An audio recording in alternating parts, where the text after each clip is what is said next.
Yesus kasih, berjumpa kembali dengan saya dalam khotbah online GPC Anugerah Bermazmur Minggu 1 Mei 2022. Mari kita datang kepada Tuhan meminta pertolongan agar Dia boleh mencurahkan hikmat dan kebenarannya untuk kita sehingga kita boleh diberkati. Haleluya. Tuhan yang penuh kasih dan anugerah, kami sangat bersyukur kepadamu hari ini, di mana kami boleh dijaga, disertai, dilindungi, diberkati, dikasihi, dan kami telah menerima segala sesuatu yang baik dari Tuhan. Bapa, hari ini kami ingin mendengarkan sebagian daripada firman-Mu. Itu sebabnya Tuhan, berbicara Engkau agar kami boleh mendengar, bertumbuh, diberkati, dan memberkati yang lainnya. Kami percaya Tuhan menyertai kami. Kami tahu Tuhan, Engkau ada di sini untuk berbicara dan membawa kami kepada perubahan, di mana kami boleh semakin hari semakin hidup sesuai dengan keinginan-Mu, keinginan hati-Mu. Bapa, terima kasih, kuduskan kami dengan darah Yesus, sehingga kami boleh layak menerima berita firman-Mu. Di dalam nama Yesus kami berdoa. Haleluya. Amin. Saudara-saudara, Allah yang penuh kasih, Tuhan yang baik, selalu mengawasi kita dimanapun kita berada. Bukan untuk menghukum kita, bukan untuk menyakiti kita, tapi untuk menuntun kita, membawa kita di dalam kebenaran, sehingga hidup kita boleh senantiasa diterangi dan jalan kita ada di jalannya, dan hidup kita beruntung, diberkati senantiasa. Hari ini saya mau sampaikan satu tema, memiliki harapan yang pasti. Saudara-saudara, Indonesia heboh dengan kelangkaan minyak goreng, dan masyarakat ramai di media sosial yang menjadi tempat untuk menyampaikan isi hati mereka dengan biaya yang murah dan juga cepat. Hasilnya, Pak Jokowi melarang salah satu jenis minyak yang paling banyak dikonsumsi orang, yaitu CPO atau crude palm oil, untuk diekspor agar kebutuhan di dalam negeri tercukupi dan harga tentunya bisa lebih murah. Mengapa saudara, ketika minyak goreng menjadi begitu langka dan mahal, orang-orang menjadi ramai? Karena minyak goreng berkaitan dengan makanan yang ujungnya adalah kebutuhan perut, dan itu bernilai penting karena tidak semua orang Indonesia terbiasa makan makanan yang direbus. Saudara-saudara, semua yang berkaitan dengan kebutuhan hidup, baik makan, minum, pakai, pasti dicari dan diusahakan ada agar dapat digunakan dalam kehidupan sehari-hari. Ketika itu menjadi langka, apalagi tidak ada, hal itu akan menjadi masalah. Ketika manusia berharap mendapatkan kehidupan yang lebih baik dan lebih menyenangkan, namun itu sangat terbatas dan sangat pendek, karena hanya sampai batas waktu umur hidup manusia itu saja. Jika nilai hidup hanya sampai di liang kubur, saya ulangi, jika nilai hidup sampai di liang kubur, maka lebih baik bersenang-senang saja dan melakukan segala sesuatu untuk kenikmatan dan kepuasan diri, karena setelah itu selesai. Surat 1 Korintus Pasal 15 ayat 32b berkata, jika orang mati tidak dibangkitkan, maka marilah kita makan dan minum, sebab besok kita mati. Tapi akhir kehidupan bukan sampai di liang kubur, melainkan sampai pada hidup yang kekal. Injil Yohanes pasal 14 ayat 14 mengatakan, tetapi barang siapa minum air yang akan kuberikan kepadanya, ia tidak akan haus untuk selama-lamanya. Sebaliknya, air yang akan kuberikan kepadanya akan menjadi mata air di dalam dirinya, yang terus-menerus memancar sampai kepada hidup yang kekal. Bukan cuma mengalir sampai jauh, bukan saudara, tapi sampai di tata Allah, di tempat terbaik kita dapat mempersembahkan hidup secara totalitas kepada Tuhan. Saudara-saudara, Mengetahui kekekalan membuat kita sadar bahwa hidup bukan hanya sebentar saja, tapi terus berlanjut untuk selamanya. Hal itu dapat mengubah tujuan kita yang tadi cuma terbatas untuk dunia ini. Maka sekarang kita melihat lebih jauh untuk masa depan yang penuh dengan harapan. Karena di dunia yang akan datang disediakan upah untuk setiap perbuatan kita. Maka sekarang kita bisa terus menabur sebanyak-banyaknya, karena kita akan menuai dan taburan tidak akan hilang. Mari menabur dengan perbuatan yang sesuai dengan ajaran firman Tuhan. Kehendak Allah membuat kita antusias berjuang, karena upahnya adalah dalam kekekalan. Maka nilai hidup itu sama dengan nilai kekekalan dan bukan nilai kekinian. Saudara, hidup bagi orang percaya mengandung nilai kekekalan karena tidak bersifat sementara. Bukan hanya untuk hari ini, tapi untuk yang akan datang juga. Semua bersambung sampai dalam kekekalan. Kuala Lumpur Kompas.com merilis sebuah berita menarik dari sebuah akun bernama Zaya. Di sebuah restoran tampak ada seorang bapak yang memesan 8 porsi makanan, 8 piring makanan, dan 8 gelas es teh ada di mejanya. Tapi dia terlihat sendiri. Tidak ada orang lain di sana. Tidak ada keluarganya, tidak ada teman-temannya. Pelayan restoran berkata, dia makan dengan keluarganya, tapi tidak tahu apakah keluarganya masih hidup. Saudara, saat ada seorang pengunjung restoran yang secara tidak sengaja menabrak kursinya, bapak ini tidak marah, tapi dia mengatur kembali kursi itu seperti semula, lalu melanjutkan makannya. Dia mengulang hal ini selama 2-3 kali dalam seminggu dan membayar pesanan. Mungkin dia kaya, mungkin dia punya uang. 1 minggu dia lakukan 2-3 kali. Dia tampak baik dan tidak kelihatan ada kelainan jiwa, kata pengunjung resto tersebut.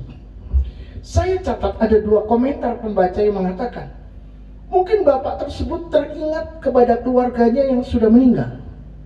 Lalu dia berhalusinasi sedang berbicara dan makan bersama-sama dengan keluarganya. Yang kedua, bapak tersebut sedang menjamu keluarganya yang semuanya jadi korban tewas kecelakaan dekat lokasi rumah makan itu. Komentar yang kedua ini saya benar-benar tidak tahu. Apakah ini cuma komentarnya dia, atau dia tahu kejadiannya? Yang jelas saudara, tidak ada yang tahu apa yang terjadi sebenarnya dalam peristiwa itu. Tapi jika memang terjadi sesuatu dengan keluarganya yang mengakibatkan hilangnya mereka, maka bapak itu pasti belum siap kehilangan. Dengan kata lain, ia memiliki harapan agar keluarganya kembali lagi. Tapi apakah harapan itu pasti dan hanya angan-angan? Hanya Tuhan saja yang tahu. Sebab tidak ada yang mengetahui sejarahnya secara pasti. Bagaimana dengan saudara? Apakah saudara memiliki harapan-harapan yang tertunda atau harapan-harapan yang tidak sesuai dengan realita? Saudara-saudara, jangan ambil jalan pintas untuk mendapatkannya, karena itu hanya membawa kepada dosa. Yang kedua, jangan memutlakan jangan memutlakan pasti mendapatkannya, karena dunia tidak menjanjikan itu.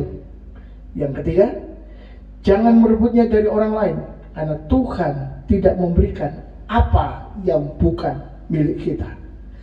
Dan yang keempat, tunggulah sampai tiba waktu Tuhan, karena itu yang terbaik jika kita bisa menjadi sabar. Yang perlu kita sadari adalah pengharapan apa yang ada di depan kita agar tidak berakhir mengecewakan. Jika ingin terhindar dari kecewa dan sakit hati di dalam berharap, yang pertama, kejarlah yang pasti meskipun lebih kecil atau lebih sedikit, daripada yang tidak pasti bisa menjanjikan yang lebih besar namun akhirnya nol. Ada orang mengharapkan tangkapan besar dan menghasilkan banyak, tapi ujungnya dia tertipu dengan harapan-harapan palsu yang menggiurkan. Yang kedua, saudara, jangan kejar yang mudah-mudahan didapat. Mudah-mudahan bisa, mudah-mudahan terrealisasi, tapi hanya sekedar mimpi. Lebih baik realistis, tapi tepat sasaran. Maka saudara, jangan banyak berharap jika tidak ingin kecewa atau tidak ingin banyak kecewa dan sakit hati. Rendahkanlah diri di hadapan Tuhan dan biarkan Dia mengajarkan tentang pengharapan yang pasti di dalam Dia. Mari kita lihat di dalam Injil Lukas pasal 12 ayat 19 sampai 20. Sesudah itu aku akan berkata kepada jiwaku, jiwaku, ada padamu banyak barang tertimbun untuk bertahun-tahun lamanya. Beristirahatlah, makanlah, minumlah dan bersenang-senanglah. Tetapi firman Allah kepadanya, hai engkau orang bodoh, pada malam ini juga jiwamu akan diambil daripadamu, dan apa yang telah kau sediakan, untuk siapakah itu nanti? Ada orang kaya yang berharap bisa bersenang-senang dengan hasil yang dia anggap sudah pasti, karena dia telah menyiapkan itu bertahun-tahun, dia telah mengaturnya bertahun-tahun. Tapi saudara, pada malam itu juga ia kehilangan semuanya. Mengapa? Karena malaikat maut datang mencabut nyawanya. Jadi saudara, jangan berharap kepada semua yang akan dan sudah Anda miliki. Karena Alkitab mengingatkan semua itu fana adanya dan bisa lenyap secara tiba-tiba. Inilah ciri orang yang memiliki pengharapan yang pasti. Yang pertama, dia memandang kehidupan itu adalah bagi Allah, bukan sekedar kepentingan jasmani yang akan berakhir di tanah seluas 2,5 meter kali 1,5 meter. Saudara-saudara, di dalam Roma pasal 6 ayat yang ke-11 dikatakan, demikianlah hendaknya kamu memandangnya, bahwa kamu telah mati bagi dosa, tapi kamu hidup bagi Allah di dalam Kristus Yesus. Jadi saudara-saudara, mari kita belajar untuk memandang bahwa kehidupan ini adalah bagi Tuhan, bagi Allah kita. Bukan untuk kesenangan diri, bukan untuk mengumpulkan kekayaan lalu kita mati di dalam kekayaan itu sendiri. Tentu saja boleh kita berusaha untuk menambah harta untuk masa depan, tetapi jangan kita fokus hanya untuk hal itu, karena kita tahu bahwa semua itu fana. Mari kita pandang Kristus, mari kita pandang Tuhan, sehingga apapun yang kita miliki, apapun yang kita dapat, semuanya adalah untuk kemuliaan nama Tuhan.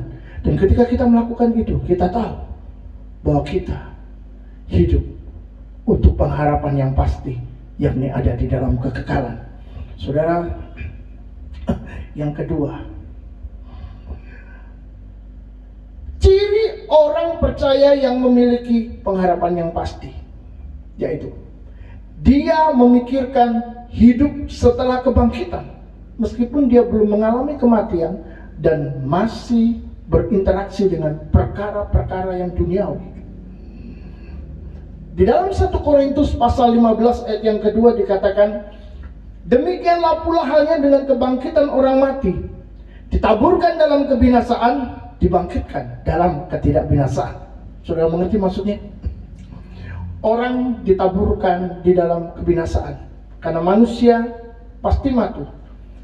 Manusia bahkan harus mati satu kali, setelah itu dihakimi. Tetapi apa yang dia taburkan di dalam kematian, itulah yang akan dibangkitkan di dalam ketidakbinasaan. Jadi artinya kita ini memiliki kehidupan yang kekal dan tidak akan berakhir begitu saja.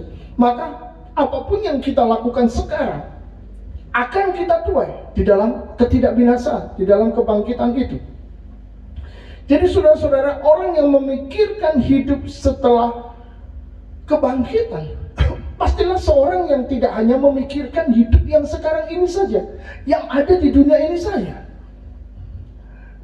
Kita tahu, kita semua bahkan mengerti betapa sulitnya hidup di dalam dunia yang keras. Ada masalah, ada penderitaan, ada persoalan. Sementara beberapa orang merasa dia menikmati kehidupan dan punya uang banyak.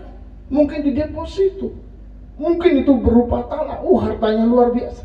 Tapi apa yang bisa dia jadikan jaminan? Karena tadi kita belajar, malaikat maut bisa tiba-tiba datang mencabut nyawanya dan itu semua hilang. Itu sebabnya saudara, kalau kita hidup tidak memikirkan masa kini, tapi kita memikirkan masa yang akan datang, kita memikirkan hidup setelah kebangkitan, kita akan benar-benar mempersiapkan diri kita untuk melakukan hal-hal yang menyenangkan hati Tuhan. Dan itu akan membuat waktu ketidakbinasaan kita adalah ketidakbinasaan yang mulia. Ada upah yang menanti di sana. Jadi mengapa kita memiliki pengharapan yang pasti? Apakah benar itu pasti? Atau tidak ada dasarnya kita melakukannya? Saudara-saudara, pengharapan kita adalah pasti karena Allah yang berjanji adalah setia. Di dalam 1 Korintus pasal 1 ayat 9 dikatakan, Allah yang memanggil kamu kepada persekutuan dengan anaknya Yesus Kristus Tuhan kita adalah setia. Apa itu setia? Setia berarti melakukan sesuai yang dikatakannya sampai selesai. Tidak ada putusnya. Walaupun menghadapi halangan, hambatan, tekanan atau apapun. Saudara, Tuhan kita setia. Dia melakukan apa yang dijanjikannya sampai itu benar-benar selesai. Allah yang memanggil kamu adalah Tuhan yang setia. Yang kedua, saudara, kita memiliki pengharapan yang pasti karena Tuhan yang berjanji memiliki kepastian di dalam firman-Nya. Yohanes pasal 10 ayat 28 berkata, dan aku memberikan hidup yang kekal kepada mereka, dan mereka pasti tidak akan binasa selama-lamanya, dan seorang pun tidak akan merebut mereka dari tanganku. Saudara, kesetiaan Allah dan kepastian di dalam pribadinya yang tidak berubah, itu menjadi jaminan bagi kita untuk hidup kekal dan penyertaannya selama kita masih ada di dalam dunia. Jadi saudara, jangan takut, karena kesetiaan Tuhan dan kepastian di dalam pribadi Tuhan itu akan menjamin kita baik sekarang maupun yang akan datang. Tantangan hidup tidak boleh menggoyahkan iman kita, karena itu hanya bersifat sementara. Sebaliknya, kita harus tetap melihat jauh ke depan, yaitu surga yang disediakan untuk kita. Sehingga saudara, betapa sukanya hidup di dalam dunia itu tidak akan melemahkan iman, tapi menghadirkan pengharapan pasti akan tempat di surga yang melepaskan kita dari beban hidup selama-lamanya. Hidup kita memang sudah bukan untuk diri kita lagi, bukan untuk diri sendiri. Setelah menjadikan Tuhan sebagai penguasa tunggal di dalam kehidupan kita, Tuhanlah yang menjadi tujuan dan harapan seumur hidup. Sehingga saudara, semua yang baik yang kita rasakan dan alami ini hanyalah berkat dan kemurahan hatinya semata. Sedangkan kesulitan, kesedihan yang menyakitkan itu adalah akibat dosa manusia yang dipilih sendiri sejak pertama. Tapi Tuhan menjanjikan yang lebih baik setelah waktunya tiba. Dia menyediakan tempat bagi kita di surga tanpa dosa dan akibatnya. Sehingga kita tidak perlu lagi mengalami apa yang dialami oleh Adam dan Hawa di Taman Eden, diusir dari sana, lalu mengalami penderitaan sampai hari ini. Maka saudara-saudara, apa yang dijanjikan Tuhan itu akan ada sorak-sorai kesenangan kekal di sana, tanpa penderitaan dan tekanan apapun. Dan Tuhan menjadi pengharapan yang pasti untuk kita miliki selama-lamanya. Kiranya firman Tuhan boleh memberkati, membuat kita bertumbuh di dalam waktu yang singkat ini. Mari kita renungkan baik-baik bahwa kehidupan yang kita jalani hari ini adalah kehidupan yang penuh anugerah dan berkat. Dan kehidupan yang kita jalani hari ini adalah kehidupan dengan pengharapan yang pasti. Amin. Tuhan memberkati. Anda